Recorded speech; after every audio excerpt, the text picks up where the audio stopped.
Welcome to our show from the St. Vincent de Paul Mission of Waterbury. Today's program is on food insecurity. I'd like to welcome our panelists, Phil Raboyne, who is the chef at the Mission Soup Kitchen, Kathy Worth, one of our volunteers who works at the Soup Kitchen, Glenn DiConstanzo, who is one of the volunteers at that program, and one of our partners, Renee Young, from the United Way. Thank you. Our program today is about food insecurity, and that's a new term. Can you tell us a little bit about what food insecurity means? Sure. Food insecurity is the lack of the consistent access of enough food for your household. Okay. So lack of access, now that's mostly a financial item, right? That lack of access, so that, now the way I understand that is a person could run out of food before they have money for more, or run out of money before they have the opportunity to purchase food? Absolutely, both cases. They could run out of food and or money caused by many different circumstances that a lot of people in our community are facing today. Okay. And an item that I have come to understand is that this, in the greater Waterbury area, affects as many as 20,000 people. Absolutely, and those 20,000 people don't only include, if you would per se, those that are in poverty, but there are many working people in our community that are not making enough to get by. They're making difficult choices, having to choose between paying a light bill, meeting a car maintenance, if you would, to get back and forth to work, choosing between medications, or being able to provide their household with food. So food insecurity affects a much larger number than we would think. Yes. In our community. And it includes people having to make choices between medication and basic necessities. Yes, absolutely. St. Vincent de Paul Mission runs the Soup Kitchen, and we have the chef and our volunteers here. Could you tell us, Phil, a little bit about what the Soup Kitchen does? Soup Kitchen provides a breakfast, lunch for the people of the Waterbury area. We also provide food for the shelter for dinner at night. That's the whole. Okay. So what I'm thinking is also the scale. Now, I visited the Soup Kitchen on a number of occasions. You're serving breakfasts and lunch to 250, 300 people. Yeah, I would say that, yeah. It's a lot of people that need to eat. And this is one place that they can come to that they could get a good, well-balanced meal, a nice hot meal. So the hot meals are well-balanced meals. You've got hundreds of people there every day. Every day. And I saw a calculation that between, and another service, Glenn, maybe you can comment the other service that? Yes, on Thursdays we have the food bank where we give out bags of groceries to people after lunch. Lunch is all broken down, and then people will come and get a bag of groceries to take home with them and make meals at home. Okay, and a bag of groceries could have meals for a week. For 8 to 10 meals might be in that bag. Correct. It's a pretty full bag. It's sometimes has some weight to it. Some canned vegetables, pasta, cereals. It changes week by week depending on what's available in the that's coming from either Connecticut Food Bank or other donation sources. Now that also, I was struck the day that I was down there during that. There's 85 families coming in every week. Correct. The last few weeks we've given out 100 bags of groceries. 100 grocery bags. Correct. Each client, regardless of how many are at home, get one bag currently. Okay. So occasionally we do have families who, a person will come in and say, have a large family at home, can I get more than one bag? But at this point in time, I mean, sometimes we run out of bags even, so. So presently, so if there's a couple or a family with 5 or 6 members, we only can provide a single bag, but that's still 85, and now you're saying 100 bags a week Correct. of groceries that are distributed. Correct. I also want to stress that we are open 7 days a week, 365 days a year. So we're open holidays. Right. So 7 days a week, 365 days a That's year. correct. Yeah. And I saw some calculation that including you send 100 to 120 meals a day to the homeless To shelter. the homeless shelter, yes. So there's like 200,000 meals a year being provided by St. Vincent de Paul Mission, plus its partners. Right. I mean, it couldn't happen without all the partners Absolutely. that Right. are involved. You had a quick story about who does it on Sundays, because you work Uh, all week, but you don't work Well, on Sundays. when I first started, I worked a few Sundays because they really didn't have anybody to do that. Just recently, Naugatuck Community College has a program that they have volunteers with a leader, so to speak, come in on Sundays and actually do the preparation for the people. The regular employees are not there on Sundays. Right. It's all volunteer that come in and do it for the one day. So the college has a hospitality program. So Right. people that are going into hospitality industries are providing this on Sundays. On Sundays, yes. that's Okay, correct. so there's no interruption in service to the Right. people who need these services. So, very big operation, relatively small number of employees, actual employed people. Yeah. So we have one member, but we have double that sitting on our panel of volunteers. And Kathy, you're a school teacher? Yes, I retired school teacher. I retired 2 years ago from teaching in New Haven, and then I was looking for a way to give back, so my husband and I actually volunteered together on Tuesdays. Okay. And what is the role of a, now we'll sort of go to both sides, but what's the role, your role as a volunteer? Well, I'm there on Tuesdays, basically 8 to 2 or a little bit after. Help when I come in, help set up breakfast and get desserts ready for lunch. Then we serve lunch from 11 to 2. Okay. No, sorry. Then we serve breakfast first, though. Then we breakfast 9 to 11. Okay. Then lunch 11 to 2, and then we help with the cleanup. Okay. So it's set up, serve the meal, clean up. Satisfying or enjoy? You're still coming after Oh, I love coming. And then my favorite part of anything that we do there is serving the meals. serving the meals. Because you're interacting with people, and the people are just so grateful. People are grateful. They're Absolutely. very, very grateful So- for what they get. So some of the story then is about how appreciative people are Yes. for the services that they're being provided. Now, Glenn, you're got a statistical role because there's a lot of record keeping in this. Yes, yes. In order to receive the donations of food for the food bank, it's important that we keep records of how much food we're giving out and try to establish what the need is.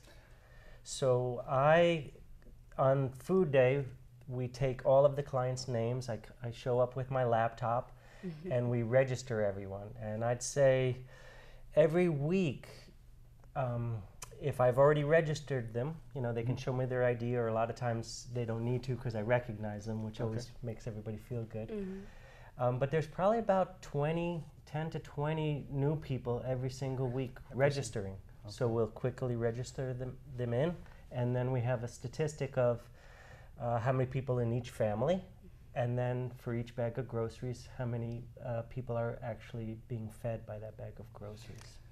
So there's very good record keeping, and I think that starts to go to some of our partners. Could you comment on that, Yes, Renee? that record keeping, it is invaluable because it gives us a true picture of the need in the community, and which allows us to be able to convene other partners, as well as stakeholders and funders, to look at where we can invest our dollars to better serve the community. It's the data that you're providing allows us to see what types of households are being impacted. We have learned through, as I was sharing earlier, there's an ALICE population, which is asset limited, income constrained, and employed, which basically stands for working households that are not able to meet their basic needs.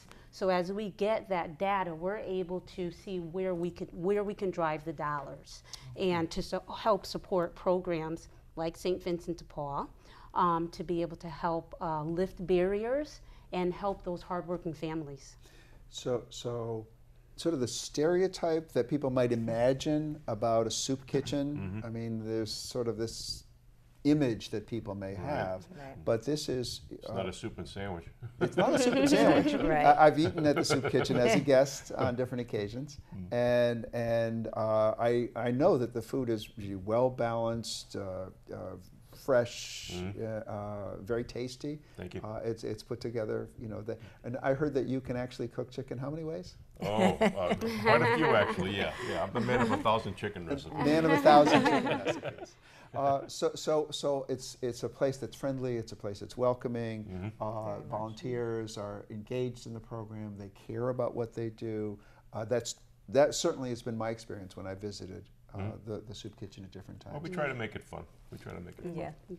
And from the other side, then, so understanding what this means in our community, and it's a large community that I understand. People from Naugatuck, you know, sort of south into Naugatuck, people come up and use the services. People from Torrington come down to use the services, and there's no limitation. You don't have to live in the city of Waterbury. Right. That's correct.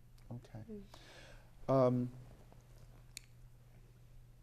I heard a lot of stories about the kinds of people that and what some of the exchanges are like with the people in the program, and I wonder if we can share any of those stories. Sure. Well, basically, when Kathy's there with Jim, and this woman comes in basically every day, but she's an elderly woman, has a daughter that's not well, takes care of her daughter, but she comes in every day and she's smiling on her face, always happy to see us, and she brings us bottles of water. She gives us bottles of water while we're working. Right. And it's just heartwarming. Yeah. So- People like that, you know. Well, there's also a gentleman that comes in, another story if that's okay. Sure. And he's got 3 young children. He's a single father. He comes in with his 3 children, and he got injured working as a mechanic. Like the lift fell and he got a very bad back injury. So he's been out of work for a long time, and that's why he's been accessing the soup kitchen. But just last week when he came in, he said he just got a new job.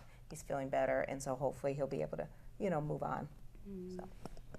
So people can bridge some of their. So some people are you know, you described the poverty that some people experience, but also if there's people who are suddenly in a situation where they've come into food insecurity, as you've defined it. Either not enough money for the food they need, or money's running out, or food is running out. Other stories, your experience?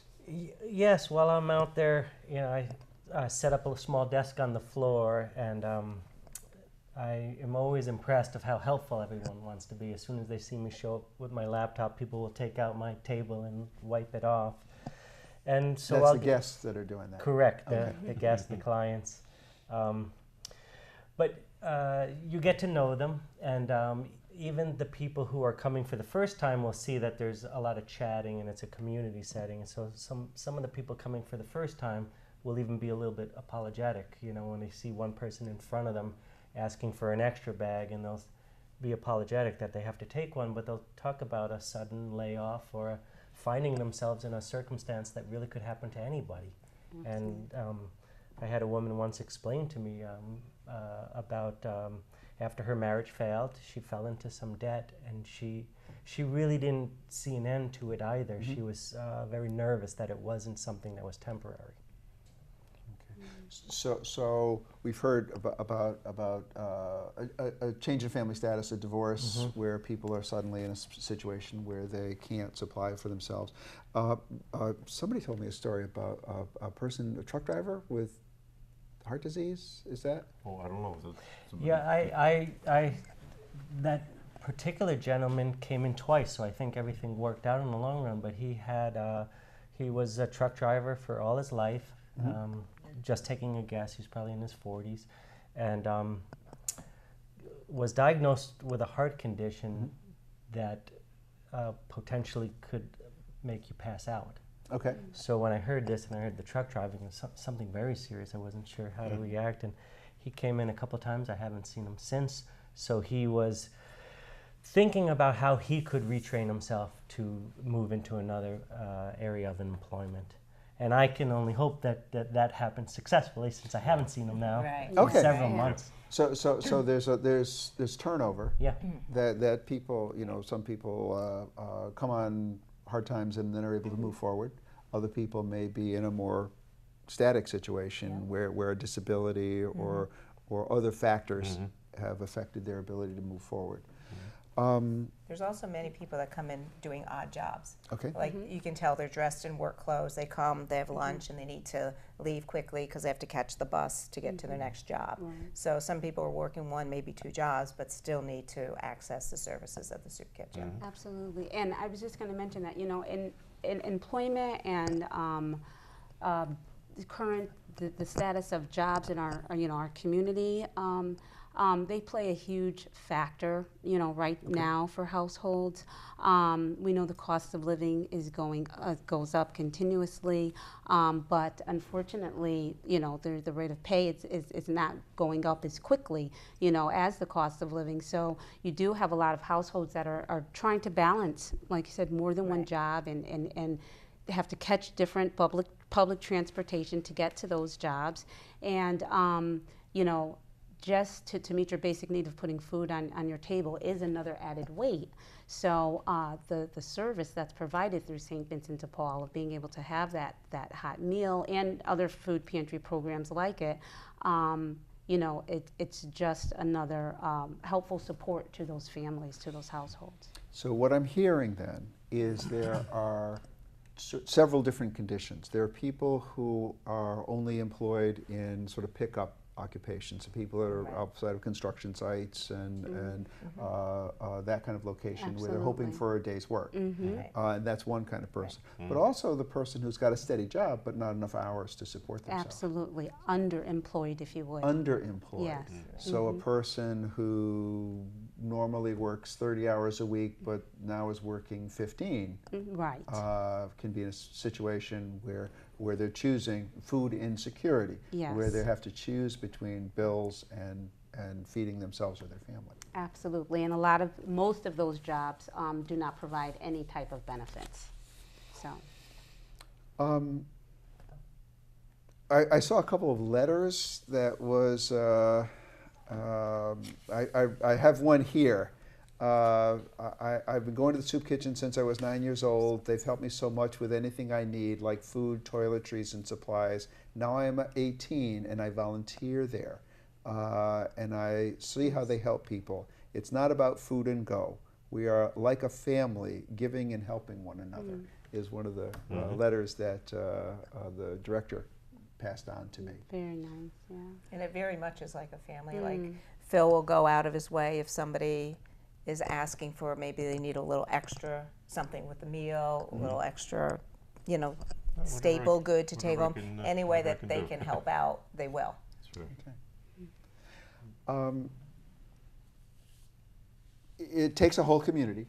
Yes. I'm sitting in front of papers. I've got lists of organizations and people that are part of this program. Could you touch base on sort of what the United Way does as a partner with St. V's and with the other services that you do? Sure, absolutely. It certainly does take an entire community, and that's one of the roles that United Way plays as far as convening others, bringing them together to help support great community partners that are at the front lines doing such great work.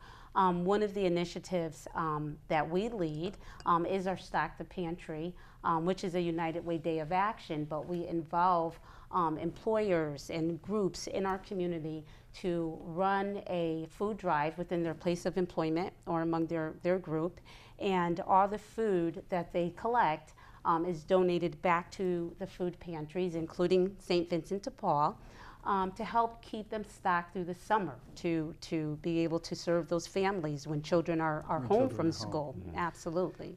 Now, one of the things that I have encountered is the needs are year-round. Yes. So that I think there's an outpouring of generosity at Thanksgiving and Christmas, but October and April and March have needs too. So that's the whole year long. So organizations that want to support a drive,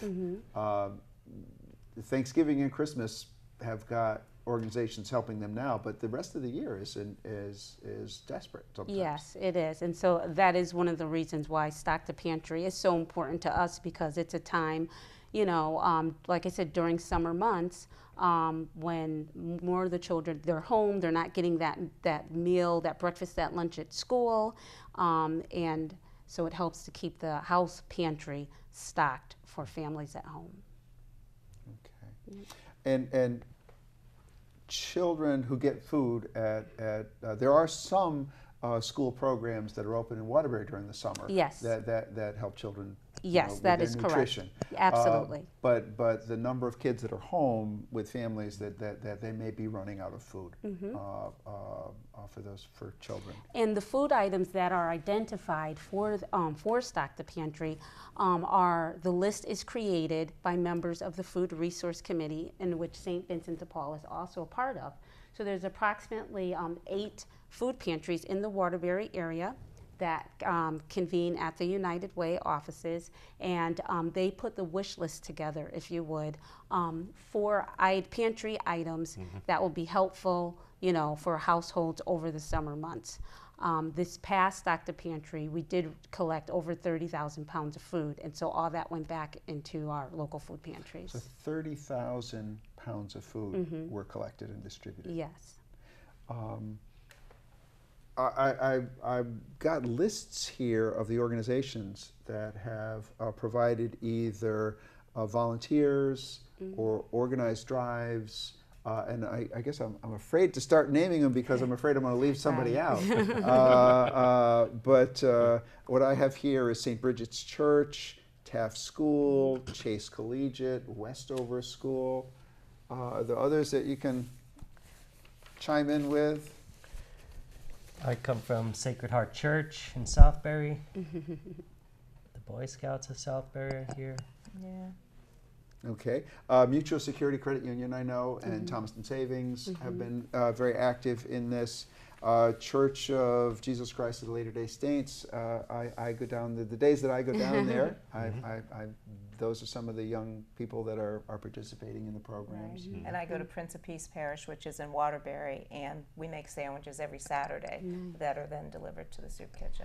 And ShopRite of Waterbury, just to mention, is a part of the Waterbury Food Resource Committee that meets monthly at the United Way. So.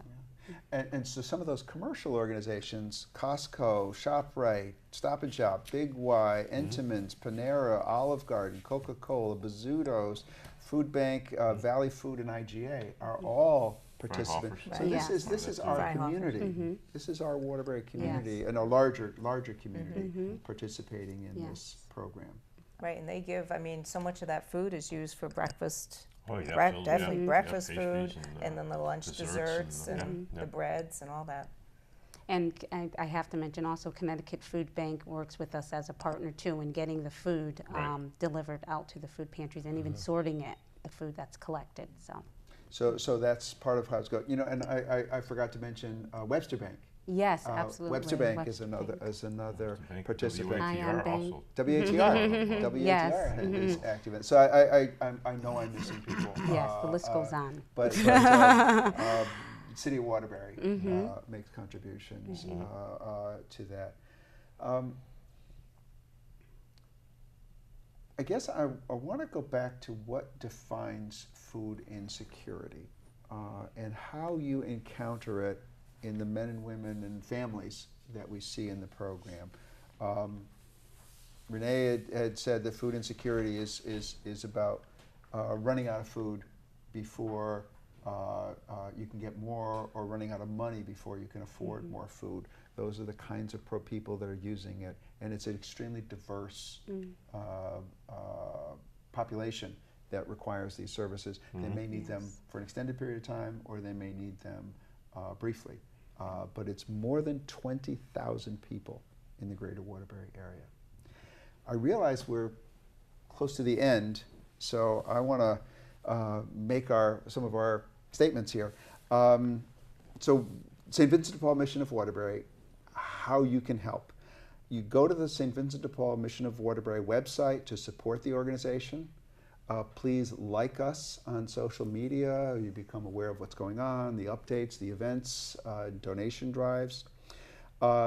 Individuals and organizations can support donation drives. One came out 2 days ago that there's a need for new or gently used bath towels at the shelter and socks. The mission has lists of items needed that include bus passes, gift cards, clothing, and people can donate their skills, yoga, literacy, art, and so on. So I'd like to again thank our panelists. Thank you. Phil Reboyne, the chef at the St. Vincent de Paul soup kitchen. Kathy Worth, one of our volunteers. Glenn DiConstanzo, another volunteer, and Renee Young from the United Way. Thank you. My pleasure. Thanks, Dave.